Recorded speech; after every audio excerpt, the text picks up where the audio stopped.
Matty, mate, thanks so much for getting amongst it this Arvo. It's been a long time coming. I know we've both been Shocker, man. super busy. Yeah. But I'm very stoked. We were connected at a Lululemon event in last November, I think. It was a Movember event. Yeah. End of last year or something. Yeah. And we hit it off. We did. One T and mate, One T. Yeah. You've achieved some very cool stuff. But you're also such a real individual. Like, when I first met you, were like, yep. I don't think I understood the enormity of what you've created in all the companies that you run, but just what we connected and what we were talking about was so relatable for myself and so many other people that I get to speak to in all areas of my life. So I guess a quick little rundown to everyone who's listening, like, who is Matt? Who is Matt? That's a great question. It's a fun question to answer, He's isn't it? an extremely attractive man that I know. I was on your With the Instagram before and the shirt, and you're like, I don't know about this shirt. I like it. I was having one of those ugly days, I think. We all have them.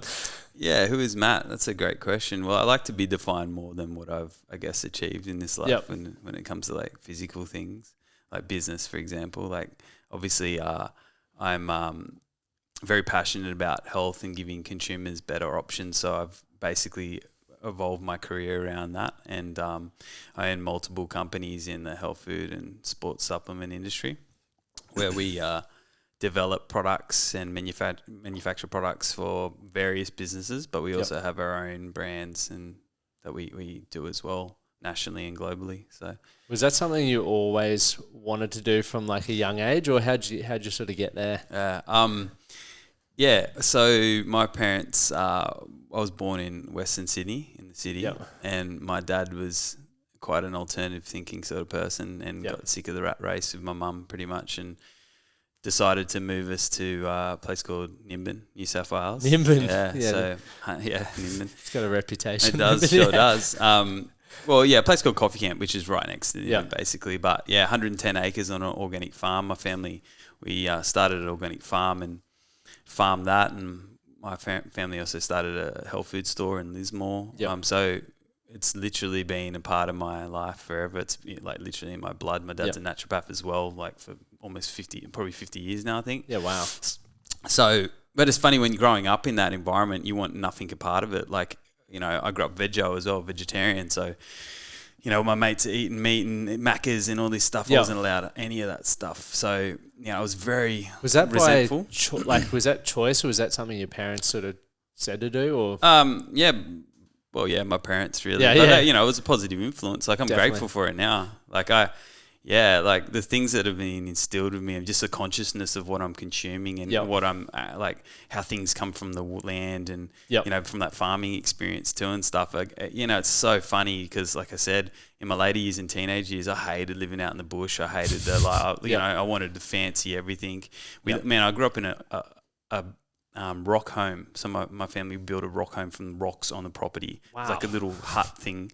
We was like, bathing in dam water for years. And bro, like, this is like ancient stuff. This is unreal. So it's really funny for me because I see all these trends now happening and stuff, and I've been about that life forever. So it's funny, like, mate, I did this 30 years ago. So people just think I'm like some sort of capitalist guy that just got into the trend of like go and sell protein powders, but or health food supplements. But I really was immersed in it since I was born. So, coming from that, living that way, very not primitive, but very like humble. Well, you're learning to utilize what's around you to survive. Right? Yeah, for sure. And then, but the envy was like all my friends lived in, moderate to nice houses, swimming pools, and like lived in the town, and had nicer cars or whatever, all those things that you think you want when you're a kid. So I wanted nothing to do with that life that I was brought into in my later years, in my teenage years. And then I just obsessed over being, having things I never had. So why do you think that was? Yeah, that's a good question. Why do I think that?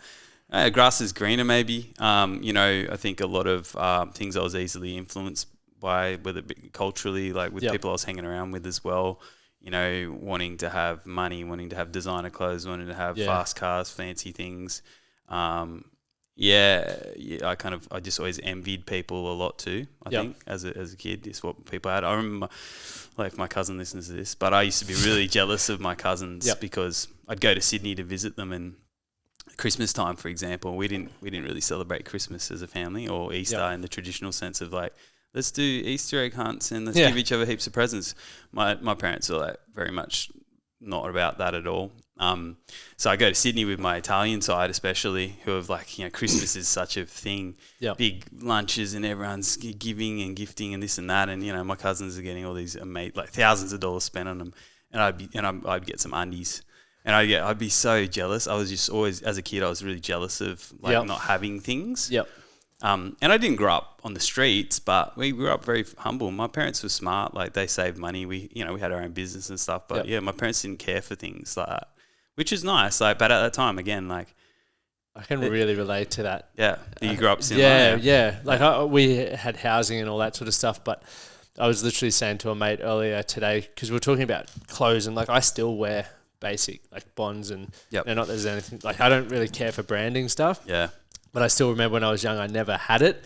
And all my mates were wearing Billabong and Rip Curl and all that. Piping hot. Yeah. Remember that? Yeah. Piping hot. Yeah. And all I ever wanted was just like a branded shirt. And the first one I bought, because we used to go to Mooloolaba, and I'd just surf and skate all the time. Yeah, awesome. And the Volcom collared shirt was the first one I got. And I held on to it till I was literally 18, because it was like the one brand. I would wear it all the time. People were like, don't you own anything else? I was like, well, not cool, like not branded. This is my one shirt. But now you cherished it. Yeah, now it's gone full circle. I'm like, I couldn't care for fashion. Don't get me wrong. My missus buys me nice shirts, but for me personally, if I go shopping, it's like I'll get white basic stuff. Basic stuff that costs $15, and I know I'll trash it and go again. No, totally. Yeah, I can definitely relate to that. Yeah, I remember I used to really like want Nike stuff, and Calvin Klein was a big thing for Calvin me. Klein, man. The white trunks. Bro, all right, this is the funniest thing. I've got pictures that I could share with you later.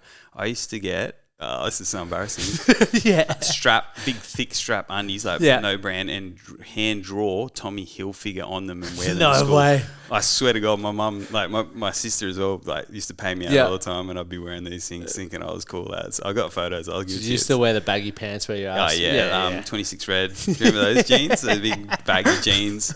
Yeah, and all that silly stuff when you, as a kid, you do that. So impressionable. Yeah. But I think there's like, I really, at the time I didn't appreciate not having those things, but now coming full circle, I'm so grateful that my parents helped me see the value in other things in life. Like, I'm not a material.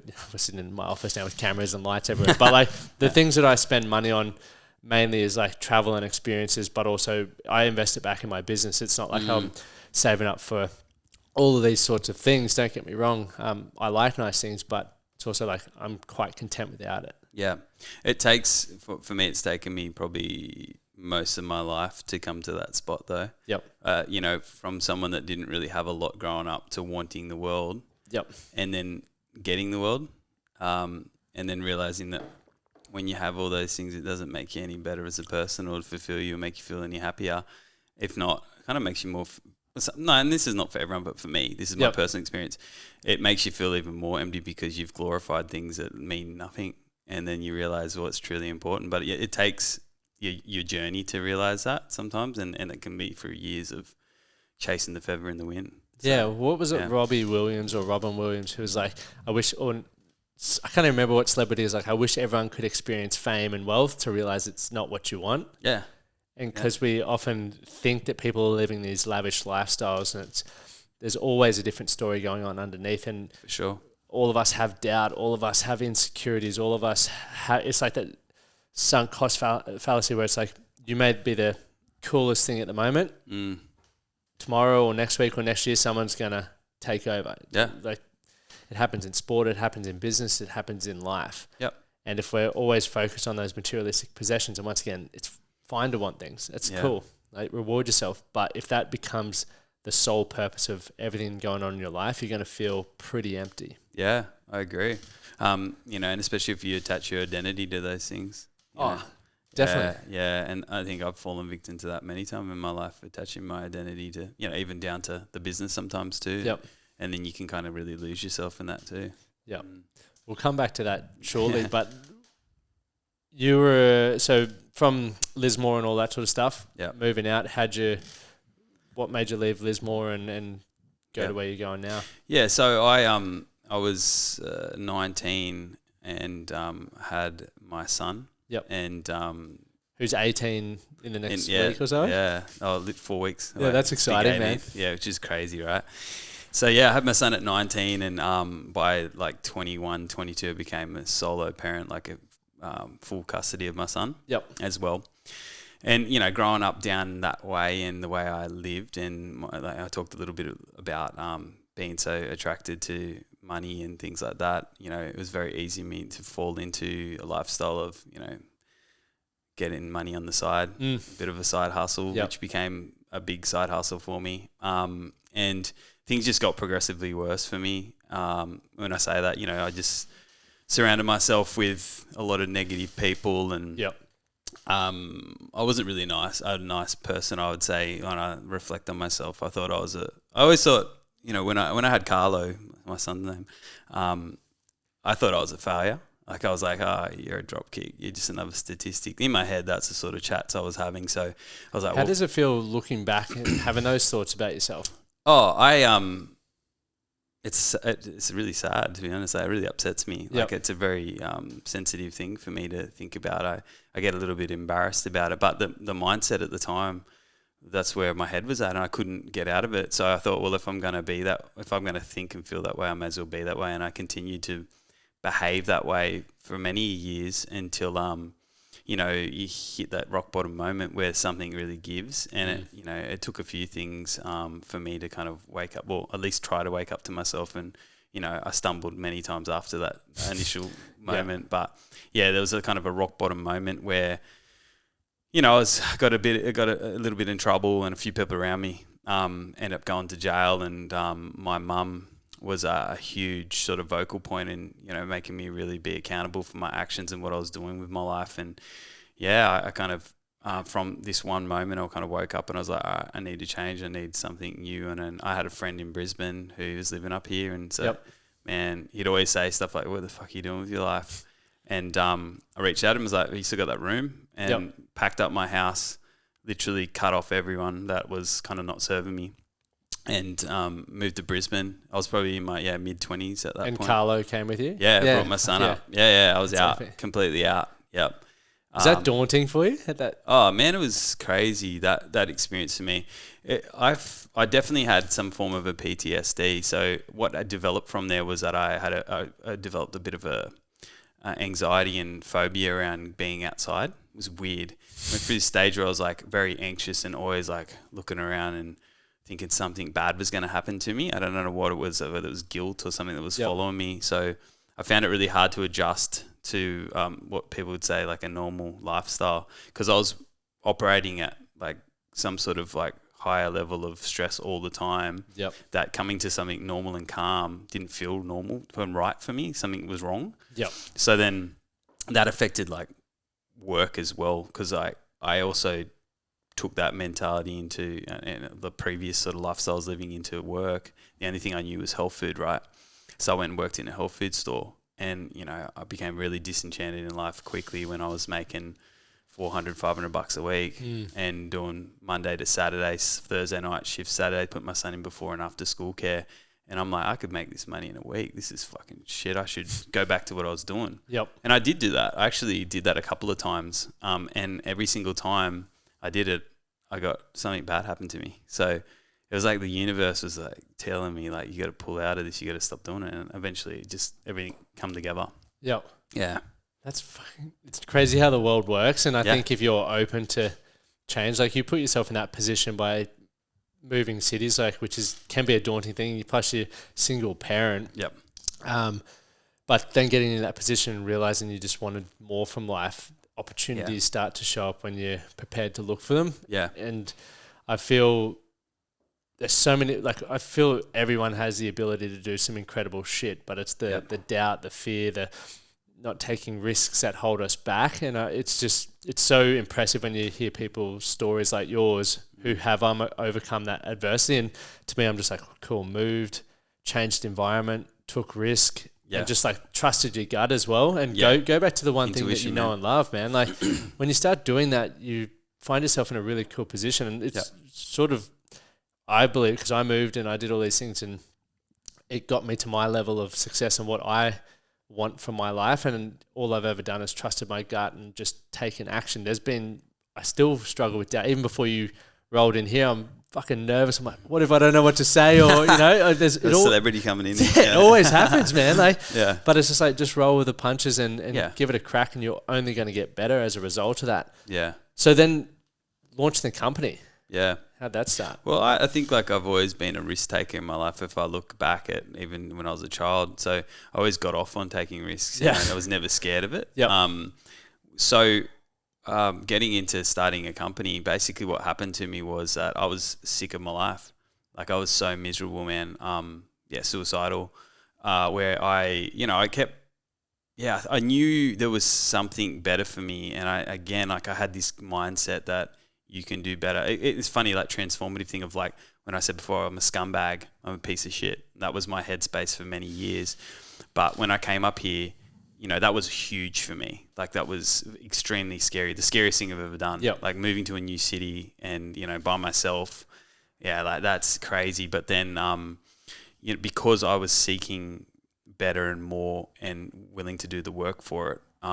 So then I got to that point in my life where I was sort of doing this 9-to-5 thing, and I'm like, I can't do this. This is not for me. I'm not going to sort of dance to someone else's rhythm, beating the drum, whatever. I was trying to think about what it was. I was like, and it just became more and more miserable with that. So to the point where what happened to me was I got a job in the Valley and I was working in a pharmacy group. And so I saw, again, another side of the industry, working in pharmacy, same in health still. And I started selling supplements and things like that, and sort of getting a background of how these big sort of pharmas work. And I was like, at the time I was working on myself and my health in particular, so I was using supplements and stuff, and then started doing more and more research, and I also studied nutrition as well. So I had this very big awareness of like what I was putting in my body as well at the time. Anyway, I'm like, I got to do something else. And I had this really idea at the time. I was like, oh, maybe I could make a protein powder. That'd be cool. Whatever. And just always you go in my head, oh, yeah, whatever. And then, like I said, one day I was driving into the Valley and I just had a massive panic attack. It was like so loud in my head that I wanted to neck myself, honestly. And I did like a U-turn, like 7:30, 8 o'clock in the morning on the Story Bridge. Like all the cars stopped. Everyone, yeah, man. Like I had an absolute, them out of body panic attacks. I don't know if you get any anxiety or depression. I get yeah. So like that full out of body sort of feeling I had, and I kind of feel like I didn't know what I was doing. Turned around, went home, rang my boss. And I was like, I can't come in. And I sat with that, and that's when I started working on my business. Like that day, I sat there and I was like, I need to do something with my life. I'm not happy. I'm not happy here. And that's when the magic really started happening for me. So with like the panic attacks and stuff like that, you're saying the out of body one. Like I've only ever had one super fucking bad one. Yeah. But then like I'm always anxious when I'm focusing on not being good, all this sort of stuff and depression. But for the panic attack, what do you feel brought that on, like in reflection? Knowing that I should be doing something better with my life and not being real and true to myself. Yeah, so not doing true to myself. In alignment, so to speak. Yeah. Yeah, absolutely. Because I truly, it's something that I'm exploring now. Like I speak to a lot of people now, and people are saying, I've got ADHD. It seems to be like the most common thing. And a lot of people obviously aren't tested for that. I'm like, okay, well, are we just becoming...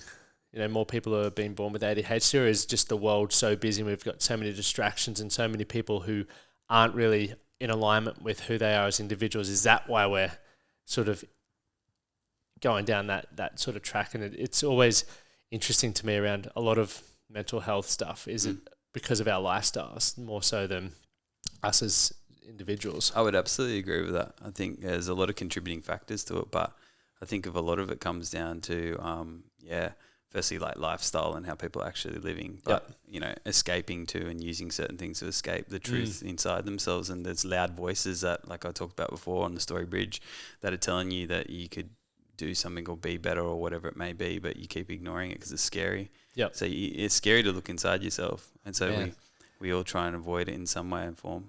Yeah. Yeah. Why do you think it is scary? Because it's hard work. Yeah. Yeah, it's hard work. Doing the work is extremely difficult, and it's traumatizing, and it can be it makes you feel emotions and things that you don't want to feel that. A lot of blokes definitely why would you want to feel sad, or why would you want to feel like terrified or whatever it may be? So let's go and drink beer and let's go and fucking party and get girls, and that's literally rinse and repeat. I can tell you that my life I've done all that. I've been there, done that, and hidden for so many years of my life, man. And you could even say that through business I hid from myself, because it was just another thing to distract myself. But in a sense, it was more a healthier version of things. But yeah. Definitely. I think you're spot on with, I guess, avoidance tools and even fitness, for example. For me, at points in my life has been a way for me to have unhealthy habits and stuff like that. Because I think moderation's important, being aware of why you're doing certain things and what it's delivering for you, because there's so many things in my life where I'm just avoiding what's going on, and even if I'm trying to justify it as a healthy thing, so it's important to sort of be able to reflect and take ownership with that. I just had a psychologist on earlier today.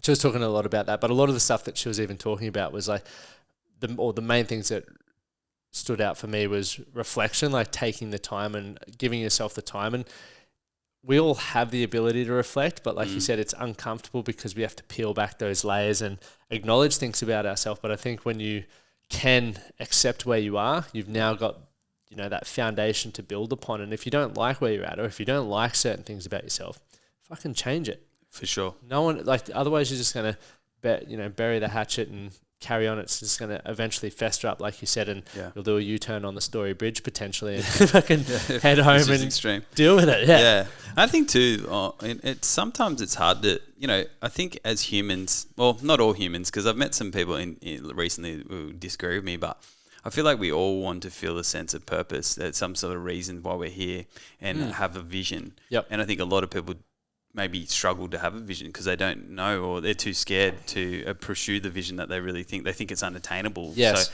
but I don't think that there's anything unattainable in this life, and that's kind of always how I've been. I mean, obviously I can't fly. That'd be cool. But Elon Musk might come up with something. You never know. So I think that is also very much a contributing factor to the way that people in this day and age are feeling. Lack of maybe directional vision could be a big part of that too. I guess something that would be helpful for those listening who don't have the purpose or lack direction, like for you now, and sort of cutting corners here, but like looking at the direction for where you want to go moving forward, like has that been an easy thing to come to terms with? Or because obviously you've built this empire, right? You've got, and what I think you started with like $5,000 or $3,000. Yeah, not much. And you've built a fucking empire, and you're still, you're still in the thick of things. Like you still show up every day and do all that sort of stuff, which is insane, mate. Reluctantly. I was before, before I was like complaining about how busy I am. Then I looked over at you and I was like, what the fuck am I even? Honestly, man, like comparison wise, like this is what I always say to people. Like I hate getting that comparison of like your busyness and my business, or you've got your own thing. Regardless of what it is or how it is, you're still very much feeling the same way I am. You know what I mean? Our responsibilities might be a little bit different, but it doesn't really matter. We're all like equally suffering. In ways like it's hard. So you say suffering then. So from the No, I sound so negative right now, but it's not always that way. I think the most important thing is people have an idea of who you are and how your life is, and we can watch on Instagram and all these social channels, and obviously you're extremely successful in what you do. So people definitely have these preconceived ideas. Yeah, they do. People only share what they are willing for you to see. It's like, that whole tip of the iceberg analogy. Yeah. You see this point. So when people look at me, they see the tip of the iceberg. They see all the fancy things, the fun, the lifestyle, all the things that you may want to talk about. Again, mainly social media is terrible for this, but the depth of me and what I've been through, people that are close to me know that there's been a lot of probably harder times and easier times in my life. For sure. And even through business, even while we're generating whatever your goal is, right? Or whatever, how you measure your success, it's always going to be hard. Like there's never a time you're kidding yourself if you wake up in the morning and think you're going to achieve anything and not have to burn yourself in some way to get there. Like I just think that's unrealistic. And I think that is exactly the biggest issue with a lot of the mindsets out there. So it's too hard, so fuck it, I'll stay in my pattern. And I'll just live this way until probably I'm on my deathbed, and then I might say I'm sorry, I might regret 10 million things. But it's too late. So, and I don't want to be that person. So that's why I live the way I live and where I'm kind of going now in my life. So yeah, I also see it from the flip side as well, where there's a lot of entrepreneurs, like the buzzword, and people want to start XYZ business in something, and they're like, but I can do it online and I can do it this way, and I'm just going to have good work-life balance. I'm like, that doesn't exist. No, it really doesn't. As you were saying, like, in order to grow, there comes a level of stress, right? And if you don't have a good stress tolerance, which a lot of people don't, you just got to look at the amount of people who are on medications at the moment for stress and all, poor sleep, etc. It's like people don't have a good stress tolerance. So, but in order to gain the outcome that most people are looking for, it's why people go, I tried that, but now I'm back working a job even though I hate it. It's like, well, you need to understand maybe the first port of call for you is building your stress tolerance, because it's about to get fucking hectic. Yes. You're not having work-life balance for a number of years. And if you think you are, you're probably not going to achieve the goal that you want if it's in business or whatever it is. Like, people will never understand, no one will ever understand what you've put into running the businesses. They'll hear you say, yeah, I worked this and I did that and I sacrificed this. It's like, but they'll never feel that. They'll never really understand what that's like. And that's why I am all for people going, like, having a crack and starting their business, because they're going to start to fucking realize just how hard it is. And we're running businesses all on different levels. And the risk or output for a business or overheads, etc., is all different. But like, you've got factories and all kinds of, like, your overheads must be through the roof. So like, stress from that and dealing with the number of employees that you have, I will never understand. But I just even know from what's going on in mine, I'm like, fuck, man. Well, you may have that one day, like, things keep growing for you. You will have that journey too. Like, it's relative to what direction you're going to take. But you're right there. We all have different levels of responsibility at the same day. You've really got to walk it to understand it. And otherwise, you can just look at it from face value and make assumptions about how someone's living, but you will never know until you're in their shoes. Yeah. Do you have any regrets? Like, if you... heaps. When people go, I have no regrets.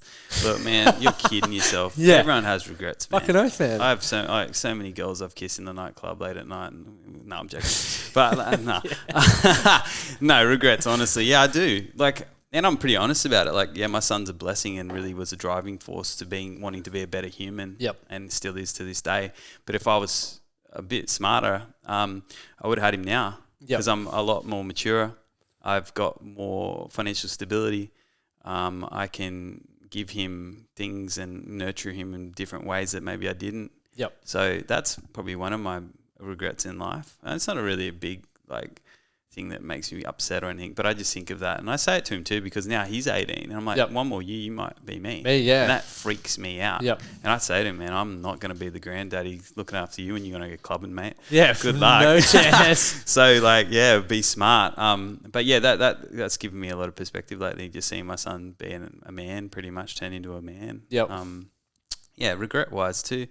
Besides that, man, honestly, that's it. Like, besides that, all the way I've chose to live, it's all taught me very valuable lessons and made me into who I am. And there's been a lot of failures, man, through that period. But again, it's helped me be a better person, which I'm grateful for. So yeah, that's awesome. Yeah. Before we dive into where you're at now, because you did post the Instagram story which I screenshotted. Yeah, right. Before we dive there, one of the things that I love, for me, for all of the men that we work like in our academy, it's really about, I believe, taking ownership and responsibility for all facets of your life, whether it's learning to understand your emotions, if you wanted to start a side hustle or a business, like learning all of those steps, stripping it back to where you're really at and going, fuck, this is what I need to learn in order to move forward. So for you, literally, like I was saying, started with a couple of $1,000, have built a multi-million-dollar empire. Yeah.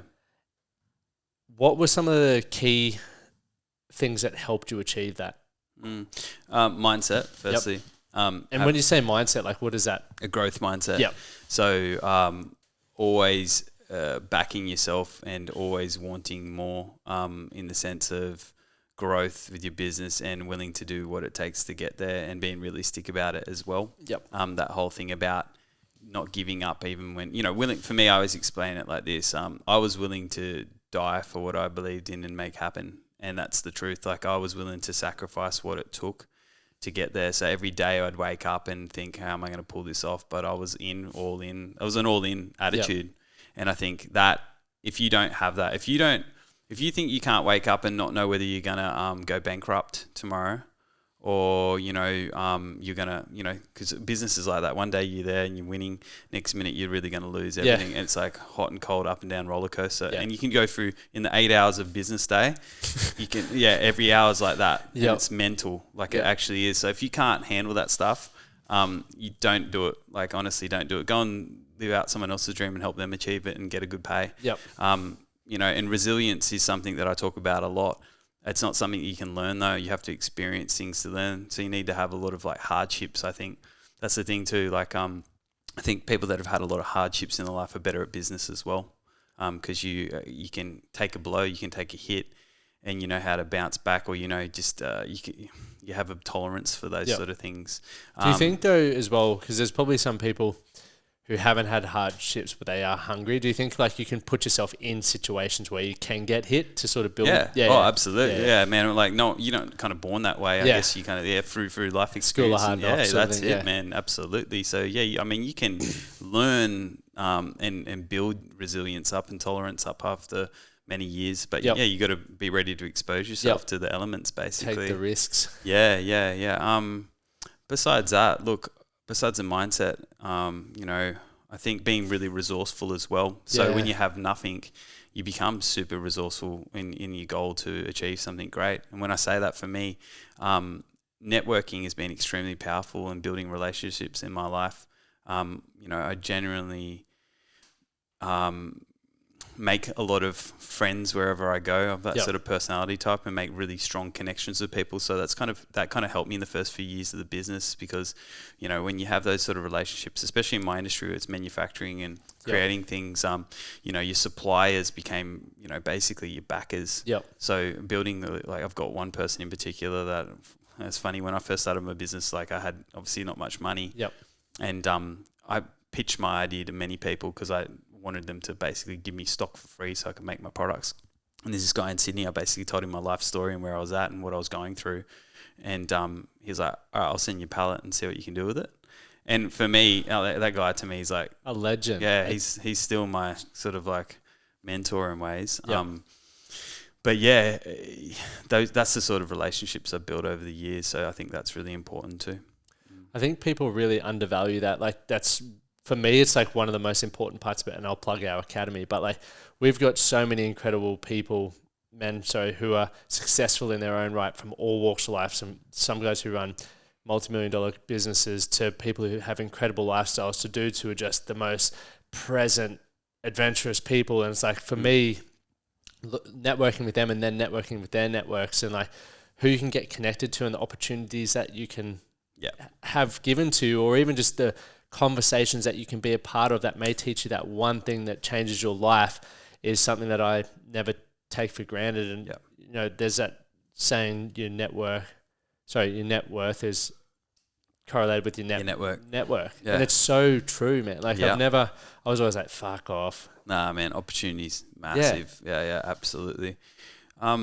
one more thing too, I just thought of this, which is probably one of the most powerful things I think for me. Yeah, is that it's hard when people ask me questions like that because I haven't written notes. I wish I did. I'd probably have better things to say, but it is what it is. It's coming from the heart. Yep. Don't get caught up on money, because I think what happens if people is that, you have a business. Let's say it starts making a little bit of money, and you think it's your money. And that's a big problem. And I think that you need to invest and reinvest in your business for a considerable amount of years before you, even if you can afford to, not pay yourself or pay yourself less than your own staff. Mm-hmm. I did that, and I still do that. Actually, I'm not the highest paid. Well, in theory, that's another thing.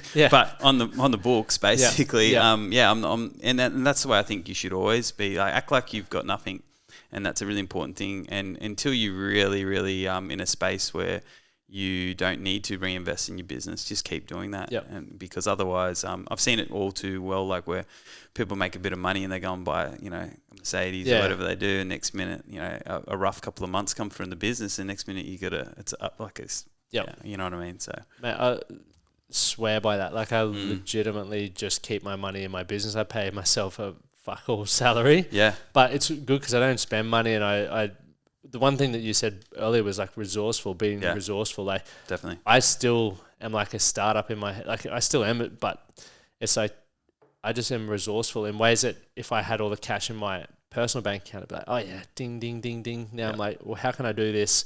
Or who do I know in my network that can help me with this? And that's what I've continued to do. Yep. And then if we do go through down periods, there's a healthy bank account there to sustain through the winter, essentially. Yeah. That's a great way to be, man. Yeah, absolutely. But I've also learned a lot of lessons from talking to people like yourself and some other great mates who, once again, in the same sort of position. But let's talk about this Insta story. Yeah, not the one where you're talking about your shirt. But do you want to read it out, or do you want? Oh, you can read it out. Yeah, I'll read it out. I feel embarrassed reading it out myself. Mate, honestly, I was just sitting there, and as soon as I finished reading it, I was like, we got to fucking talk about this. 'Cause this is real. I'm taking a long period of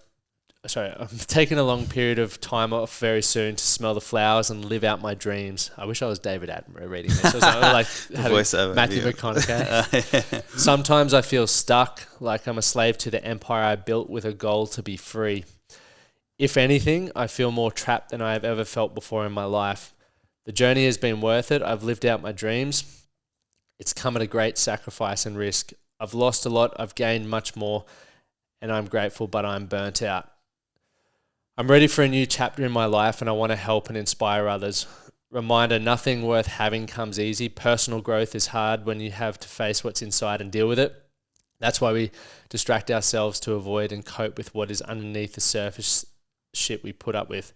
I've faced my demons a lot over the last few years. I seek inner peace, love, and I want to live life to the fullest. You can pretend, but eventually it all creeps up on you, and you will have to face it all you've been hiding for, even if it's on your deathbed. What inspired you to write that?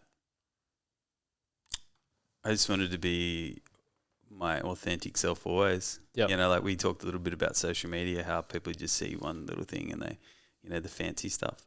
But I think I think there's a lot of power in being vulnerable with people. Yep. And I've always been that way, maybe sometimes too much. Yep. But I've never been too scared to speak up. And because I know there's a lot of people out there that probably feel the way I do. And sometimes like you can feel extremely lonely in your thoughts like that and feel like you got no one that relates. So putting it out there for me is like really empowering as well, because I hate manifesting words. I could tell you more so. But that's me like making a statement and setting a goal, because I know I'm accountable now too, because I have friends and family that have reached out and seen that, and they're going, are you okay? And I'm like, yeah, I'm good, because this is great for me. This is powerful for me. This is what I want to do. And what forced me into that position and where my head's at, like I've been thinking and feeling this way for years, man. Like, it's been 12 years since I started my first business in my garage, and I've put so much into it. And you go through, it's so incredible, the things that I said something the other day. It was like, when I had nothing, I wanted everything. And now I have everything, I want nothing. And that to me is exactly where my head's at. I man, like, and not trying to like brag and tell everyone what it is, but you know, like having flash cars, which I've had, nice houses, the travels for Instagram pics, you know, the beautiful meals out, you know, all those things that you chase and you dream of having. Like, I guess it really comes down to what's really like aligns with your values and what you want from life. But at one point in my life, I wanted all these things, right? You got it. And I got it all. And then I realized, this doesn't, some of it, you know, it all has been incredible, but I was also like, well, I still don't feel like I'm any better of a human. I don't feel like I'm content. I don't feel extremely happy or full of love. And, you know, and then I think and lately I've just been like, what makes me feel like I'm worth, living is worth it, and what makes me feel really, you know, content. And it's not those things. It's none of those things that I thought they were, that I wanted. And, you know, I'm in an interesting phase where, like I said, I've set out to do some pretty incredible things in my life, and I've achieved all of that. And, you know, my son now is a man next month, and he's going to do his own thing. Yep. And I've got this, like, huge world around me that there's a lot of other crazy things out there that maybe I want to seek and experience. And I don't want to be, like, in my 40s or even 50, whatever age it is, and go, I work too hard. And I also don't want to die and people tell me, like, go funeral and go, he was such a good businessman. Yeah. Like, fuck. Like, sick. Thanks, man. Yeah, like anything else? And that's why I don't want, this is the thing, I feel like I've been defined so much in my life by success. And yeah, I know it's really inspiring, and I love inspiring people, and it's powerful for me because I so many people get so excited, and I want to share the message of, like, go out there and chase your dreams 100%. But my goalposts have shifted, and my dreams are different now. Like, I don't dream for Lamborghinis anymore. Like, I dream about having a nice little farm where I can raise some chickens and maybe go to the beach and surf all day, and then maybe can travel the world and have a sloth on my shoulder in Costa Rica. Like, and that's actually really is a dream of mine. But, you know, and I want to have a beautiful woman in my life, and I want to have love, and I want to have a nurturing, caring relationship where I can share everything with that person. I want to have my son that just adores me and looks up to me as a role model. I want my friends and family to turn to me for support, and while I'm breathing, feel like I'm contributing something great to their lives. And that's what matters to me. And, you know, lately I've just been, like, so bogged down in, lately when I say 12 years of bogged down of attaching myself to, like, success and how I measured it, that I kind of lost myself. Yeah. That's how I feel, man. Like, I lost myself because, like I said, all those things were great. But now I'm on this new journey of, like, something else. I want something more. So that's where it's at. That's why I put that up, man. Man, I love it. And for me, reading it, like, it just made me, I read something recently where it was like, for a lot of us, the purpose of life is to live a life minimizing regret. Mm. And we have all these, literally every single person right now has something that they could be doing that they are like, oh no, I might want to stay in this job because it's comfortable, even though they might enjoy. For me, it's, you know, we've spoken about before, like moving overseas again. Yeah. It's like at the beginning I was like, no, life's good here. Like, I'm really onto something in Brisbane. But then I'm like, when I'm 80, I'm not going to look back and go, well done, Lachie, you stayed where you were comfortable. Yeah, awesome. It's like, I can always come back. Yeah. But, like, the next chapter is where, and this is once again what we spoke about earlier, like, listen to your gut. And if you do feel trapped, as you were saying there, or if, you know, even if you have achieved amazing things, it's still okay to not be content with where you're at. Yeah. It's like, definitely, we grow and evolve as people, and we want different things. So listen to that. Yeah. Like, success changes, and, you know, you had a son early, but I see a lot of my mates who are having kids now, and, you know, 35s and with businesses, and they're going from, like, these hard ass businessmen to, like, oh man, I'm just hanging out with my kids this week. And I'm like, awesome. Yeah. Cool. You don't need to be the business. You don't need to always be like that. And I think that's something I'm struggling with, as well as my identity as my business. And I see people, I put a video up on Instagram when I was in Europe, because when I watch, like, other coaches posting stuff, I love it.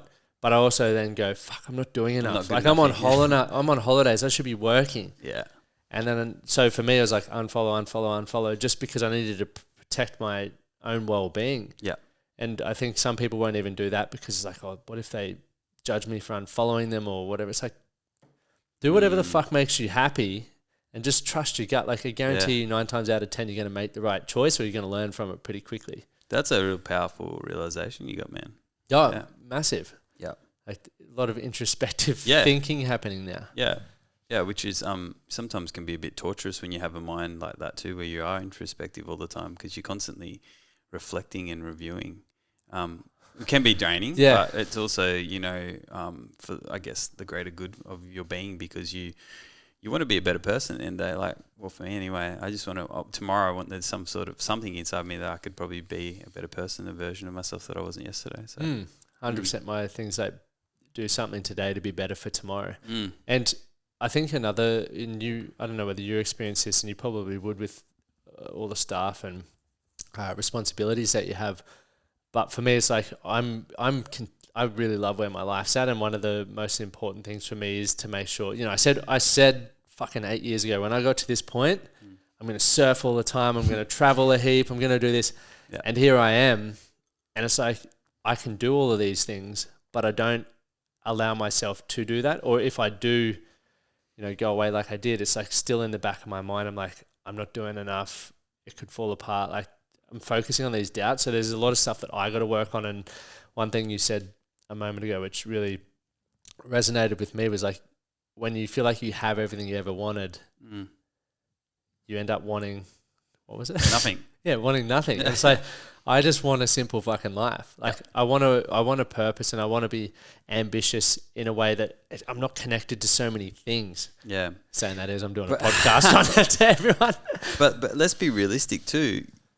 You can't, in this society that we've built, we're on this, this is how I see it. We are on a merry-go-round that's going faster and we definitely can't get off it. So while we're here, we have to work on ways that we can stay on the merry-go-round, maybe jump on a different horse. And is that a good analogy? Yeah, I like that. That's my next caption. Yeah, I'll use that as like a reel on here. But that's kind of how, and I said that, I think, to my partner at the time, right now, actually. I said something like that the other day, and I was like, oh, yeah, that's so true. But what I'm trying to say is, like, in this society, again, people criticize for what I'm about to say, but money has to be a part of your life. I don't care who you are, that you have to. Yeah. It's a part of everything. There's an exchange between system, things.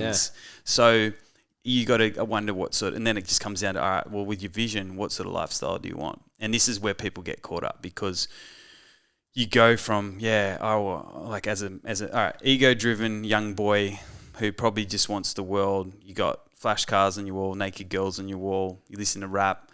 But this is where like, this is my son and all these mates. They're all like, bitches and whatever, and gold chains and all that stuff that I've done and been through, all that crap. But like, so you envision your life this way and that way, and then you kind of like, you try and get money to maintain that lifestyle or whatever it may be, and then eventually you start realizing that doesn't mean anything to you as you evolve as a human being. And things become more important to you. So what I'm trying to say, I guess, is that you I guess the vision of your life has to come. Also, you need some form of sacrifice or commitment to get financial freedom to live that lifestyle, even if it means that you're in a community out in the bush somewhere, eating organic food and like doing hot yoga naked or whatever it is you want to do, which sounds actually awesome. But the day we got outside, perfect. But true.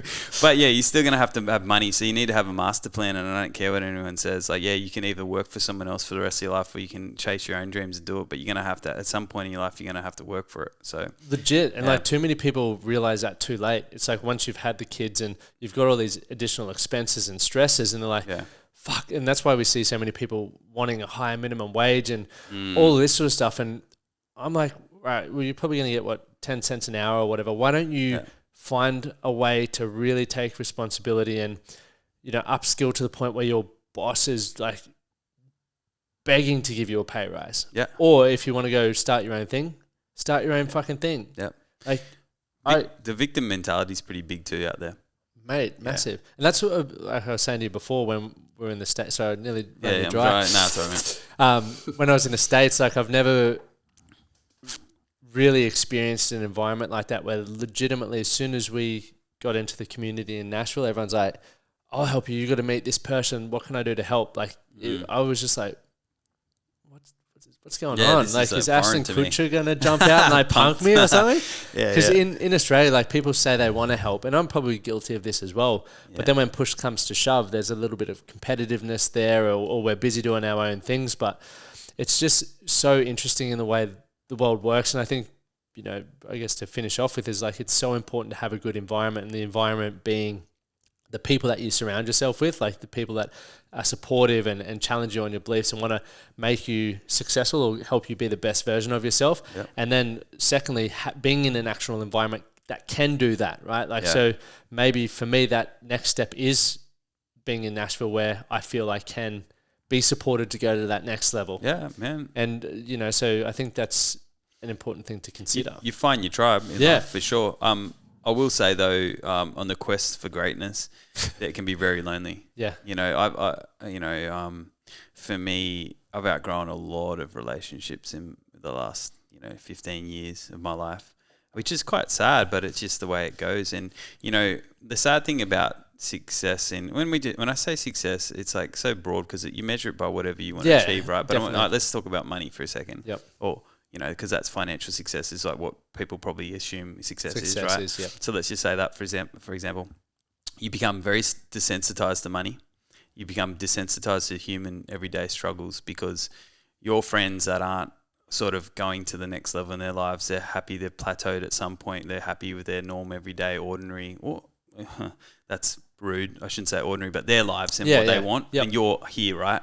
So, you don't know what it's like, the struggle anymore. So when you want to go out for dinner and it's $30 for a meal and they tell you they can't go because they haven't got any money, you become really unrelatable very quickly too. Yeah. So then you feel very isolated, and then it's kind of like society turns on you because you're this 1% rich person now all of a sudden, and you should be paying more tax, and these guys, you should be giving these people more money because you've done the hard work. So there's this real imbalance too right now of that sort of mindset too, when I said victim mentality before.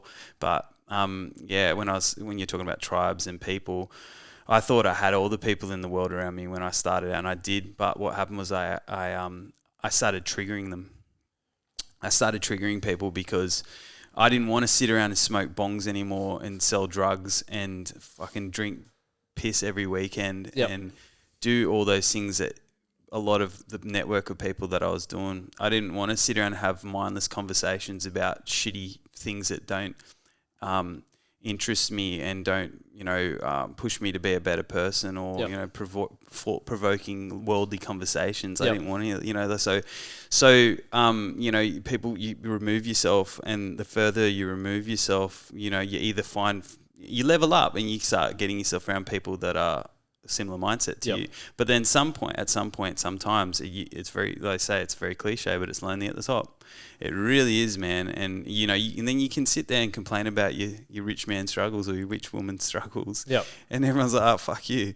Poor you. What are you talking about? You're complaining because you can't put new rims on your Range Rover. Yeah. Oh, I'm sitting here trying to struggle to pay my fucking rent this week. You know, so like there's a lot of that for me that I've gone through in my life too. And this is the thing about, being or trying to humble yourself sometimes, because again, when you get to that point and then you realize that how out of touch you are with a lot of common people's problems, that it's like, I don't want to live that way again or struggle, but I want to be empathetic again, and I want to understand, and I want to feel like I can relate to everyone and love everyone equally. So there's things like that too.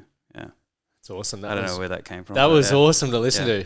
Yeah. That was cool. And something that so many of us never have to think about or question.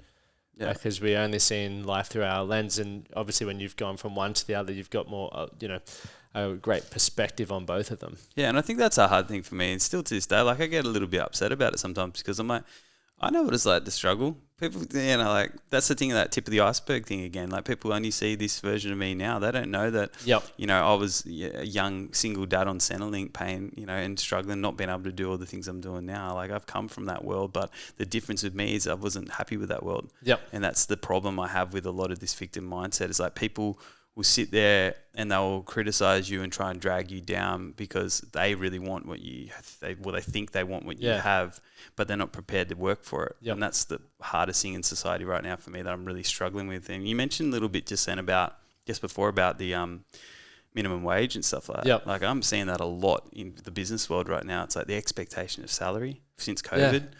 I'm blown, man. I do not understand what's going on there. People coming in for admin roles asking for 120K, like just out of uni. Like, what is happening? Yeah. So, like, there's a lot going on there. Yeah. It's going to be interesting to see where that goes, though, because it's that sense of entitlement. Yep.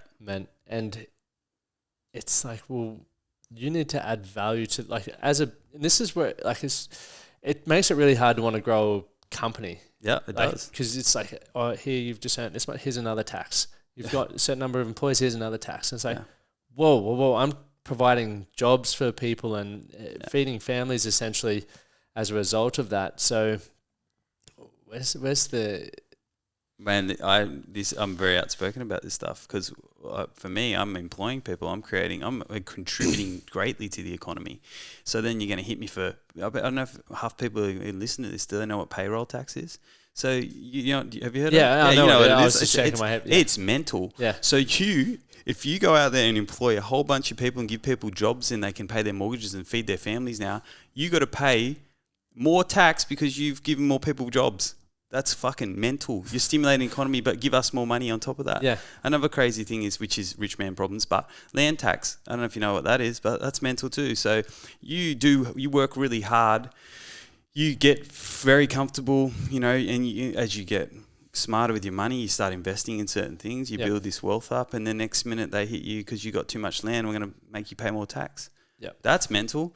And like I can complain about all these things, like whatever. But I'm like that mentality of let's just tax the rich more money and this and that. Like not really considering that a lot of like successful people are probably the biggest payers of tax. I know there's this myth out there that these big corps are like paying no tax. Yeah, that happens, but there's majority of rich people are paying a lot of fucking tax. But they're still paying more tax than the modern I remember Elon Musk, like I saw something, whether it's true or not, he still shaved a heap of tax, like made a heap of tax savings. And tax savings are there for a reason, right? Exactly. Utilize them. But he saved X amount, but he still paid like a fucking astronomical amount of tax, like more than anyone would pay. They're like, no, he's not paying enough tax. It's like, I don't get it. Yeah, why would you pay more tax if you didn't need to? That's that's what most people are doing, right? Yeah. And so that, I can empathize because I've been there when I was a chippy and I didn't want to work, and I was like, how can I? Or even when I was a bartender, right? I'd work past 11 p.m. You'd work the night shift because then you got to $22 an hour from 18 or whatever. I was like, sick. This is awesome. I'm making bank. And you're always looking for ways you can make that. But back then it was through working the shit hours or whatever. Yeah. Doing the jobs no one else wanted to do. Now a lot of people expect that. And for me, I don't think, businesses are going to start saying, fuck it. You know what? I'm going to use machines now because they do the same job as you. Yeah. And they're not going to ask for more money all the time. It's like without adding any more value. I'm happy to negotiate if you're going to add more value to my business or whatever. 100%. That's what we want. Yep.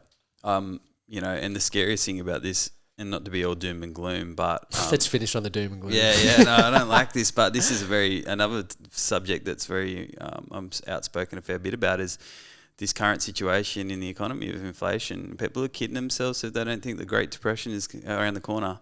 And again, we're kidding ourselves if we don't know what the major contributor to what's going on, and that was the COVID thing that happened, and we shut down economies, and that's contributed significantly to what's going on. And now we've got inflation happening, we've got mortgages going up, and then we've got this salary expectation to match where the inflation's at. But that's actually not going to happen. What's going to happen is businesses are going to say, no, you're going to take a pay cut.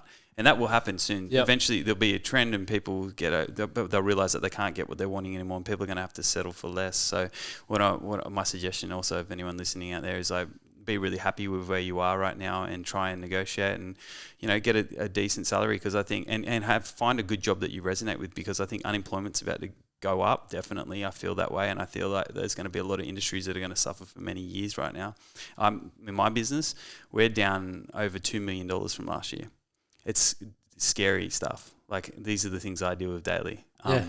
Supply issues. Some of our ingredients have gone up 500+% in the last 12 months. You can't get some of the stuff. There's delays. There's price hikes. It's a very scary time to be in business for sure. And I am very concerned about the economy. Yeah. So that's my doom and gloom. Sorry, guys. so batten down the hatches. That's my advice. And seriously, if you are over invested and over your head in debt and stuff or whatever it is, like really try and minimize what you're doing right now. And because I think shit's about to hit the fan hard. Yeah. We'll see how it unfolds. We might be drawing this up in a couple of years' time. I could be wrong, but that's how I feel anyway. Yeah. Touch wood. Let's hope you're wrong. Yeah.